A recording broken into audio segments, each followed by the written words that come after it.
मोदी सरकार समान नागरिक संहिता लाने पर विचार कर रही है और इसके लिए लॉ कमीशन ऑफ इंडिया के माध्यम से देश भर के नागरिकों और विभिन्न पक्षों के राय मंगाई है। तो हम सर्व आदिवासी समाज के तरफ से देश में समानता के बगैर किसी भी समान नागरिक संहिता का हम विरोध करते हैं। आदिवासी समाज की अपनी रीतियां हैं, अपनी परंपराएं हैं, अपने विवाह के तरीके हैं और उसमें संपत्ति पे अधिकार, उत्तराधिकार और बंटवारे की अपनी परंपराएं हैं और उसके साथ साथ संविधान के द्वारा आदिवासी समाज को विभिन्न कानूनों और प्रावधानों के माध्यम से संरक्षण मिला हुआ है।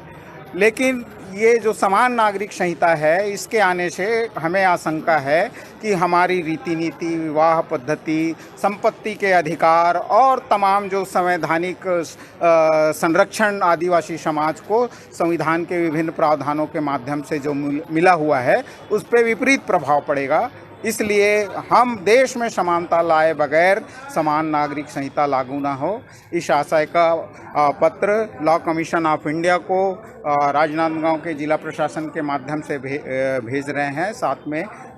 मेल भी कर रहे हैं। तो हम इसके बिल्कुल खिलाफ हैं कि देश में समानता लाए बगैर समान नागरिक संहिता यहाँ प्रस्तुत किया जाए। आदिवासी समाज केंद्र सरकार को आगाह करता है कि समान नागरिक संहिता, लैंगिक समानता, इन तमाम चीज़ों की आड़ पे आदिवासी हकों पे, हितों पे हमले करने की कोशिश करेगा, हमारी जल जंगल ज़मीन लूटने की कोशिश करेगा, तो देश का आदिवासी समाज ये बिल्कुल भी सहन नहीं करेगा।